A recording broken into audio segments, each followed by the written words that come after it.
चलो शुरू। सम्मान के योग्य यहाँ बैठे समग्र शिक्षक एवं शिक्षिका वृंद और यहाँ की कोऑर्डिनेटर सना मैडम और विद्यालय के समग्र पदाधिकारीगण, मैं डॉक्टर विक्रम गौड़ रसिक नथुपुरा विद्यालय से हूँ और 2005 से और 2014 तक SCERT में और NCERT में रिसोर्स पर्सन संसाधक अर्थात प्रशिक्षक के रूप में कार्य करता रहा। उसके बाद कुछ कम्युनिकेशन गैप अर्थात संचार की दूरियां रह गई, इसलिए SCERT वाले मुझे भूल गए शायद। तो मैंने सना को, और हमारी उम्र में बहुत छोटी बिटिया है, तो उसको मैंने बोला है कि वो संदेश पहुंचा देगी। और विद्यालय के स्तर पर, उच्चतर माध्यमिक विद्यालयों के स्तर पर, विद्यार्थियों के स्तर पर जो भाषाई शिक्षण है,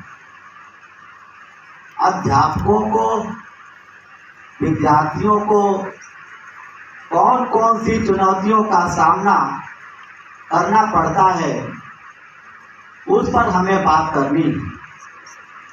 मैडम अभी बात कर रही थी, इनका सत्र है, मैं ले रहा हूं।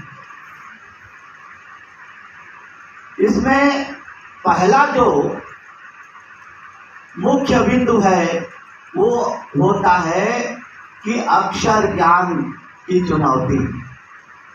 हम बोलते हैं, बच्चा भी बोलता है, हिंदी बोलता है, लेकिन बोलने से काम नहीं चलेगा। जब तक हमें किसी भी भाषा को पढ़ना लिखना नहीं आएगा, फिर कौशल की बात कर रहा हूं। 4 प्रकार के कौशल के 4 रूप हैं। इन पर यदि हम बात नहीं कर पाएंगे, इनका ज्ञान नहीं करा पाएंगे, तब तक हम चुनौतियों को नहीं चीर करके आगे बढ़ सकते। और पहला है वो अक्षर का ज्ञान। जब विद्यार्थियों को अक्षर का ज्ञान कैसे होगा? अध्यापक छात्रों को अक्षर का ज्ञान भली भांति कराए, उन्हें पहचानवाए कि बेटा ये अ है, आ है। मैंने प्राथमिक स्तर पर बात की, लेकिन ये कार्य हो नहीं पा रहा है। पता नहीं कहाँ से कमी आ रही है कि विद्यार्थी जो राइट टू एजुकेशन में विद्यार्थी जो है ये 6वीं से 7वीं 8वीं तक पास होते जा रहे हैं, लेकिन उनका ज्ञान शून्य है। क्वांटिटी, जो क्वालिटी है घट रही है, क्वांटिटी बढ़ रही है। हमें योग्यता को बढ़ाना है, योग्यता का विस्तार करना है, दक्षता का विस्तार करना है। और दूसरा है आत्मविश्वास की चुनौती। हम अपने आप में आश्वस्त हों कि क्या मैं विद्यार्थी को ठीक प्रकार से मार्ग प्रदर्शन कर सकता हूं। विद्यार्थी हमसे निर्दिष्ट हो सकते हैं। जब तक विद्यार्थी को हम संतुष्ट नहीं कर पाएंगे अपने ज्ञान से, शिक्षण से, तब तक हमारा शिक्षण जो है, हिंदी शिक्षण, वो सफल नहीं होगा।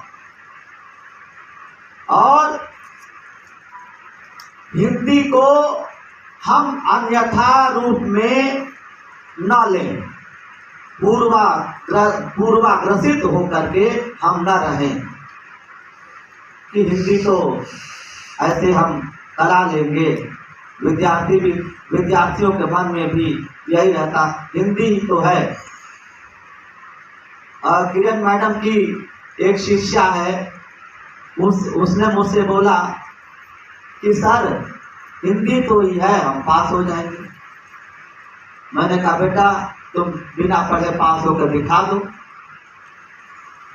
और वो विद्यार्थी जो है नंबर उसके बाउंड्री लाइन पर है। मैंने कहा बेटा यही हिंदी पढ़ी तुमने, यही पास हो गई। तो ये मानसिकता को, ये भी एक चैलेंज है।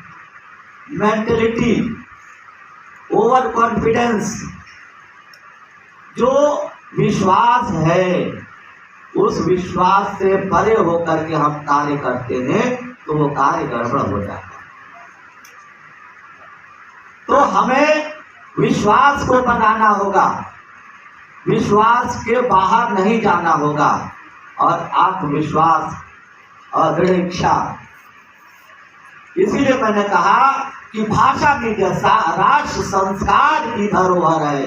भाषा और वाणी का प्रसार कर लीजिए। सदियों से हिंदी जनमानस की भाषा रही, जनता की भाषा पे विचार कर लीजिए। हिंदी राष्ट्र भाषा बन जाए इस भारत की, मेरे शुभ सपने साकार कर लीजिए। और रसिक गुहार करता रहा हूँ बार बार, हिंद और हिंदी से भी प्यार कर लीजिए, हिंद और हिंदी से भी प्यार कर लीजिए। तालियां तो बनती है। इस प्रकार से जी, इस प्रकार से भाषा की जो चुनौतियां हैं और शिक्षण कार्य करते समय इनका ध्यान रखना पड़ेगा। और जब तक विद्यार्थी संतुष्ट नहीं है तब तक हमारा शिक्षण अधूरा है। Learning is possible without teaching, but teaching is not possible without learning. बिना अधिगम के शिक्षण जो है संभव ही नहीं है। जब तक अधिगम, और अधिगम जो है शिक्षण के बिना संभव हो सकता है। अधिगम जो है शिक्षण के बिना संभव हो सकता है, लेकिन शिक्षण अधिगम के बिना शिक्षण अधूरा। तो इसीलिए भाषाई स्तर पर और उच्चतर माध्यमिक विद्यालय विद्यार्थियों के का जो स्तर है वो बहुत बड़ा होता है। उसमें हम क ख ग घ नहीं सिखा सकते। और primary is the base of education, foundation of education. Primary जो है, प्राथमिक जो विद्यालय है, वो शिक्षा की एक नींव है। जब तक हमारी नींव मजबूत नहीं है तब तक हम चाहे ऊपर बड़े से बड़े आलीशान महल बना ले तो महल ढह जाता है, धराशायी हो जाता है। उसी प्रकार हमारे विद्यार्थियों के साथ हो रहा है। कहीं हम में कमी है ताकि जो है ये इन चुनौतियों का सामना करना पड़ रहा है। तो हमें अपने आप में सशक्त बनना पड़ेगा। जो हिंदी भाषा के अध्यापक हैं, हिंदी साहित्य के जो अध्यापक हैं, उन्हें सशक्त बनना पड़ेगा ताकि ये चुनौतियां कैसे दूर हो। ये समस्याएं, ये चुनौतियां ही समस्याएं बनती हैं। Challenges convert into the problem. जो चुनौतियां जो है, और NCF नेशनल करिकुलम फ्रेम, इसमें भी भाषा की समस्या पर बात आई।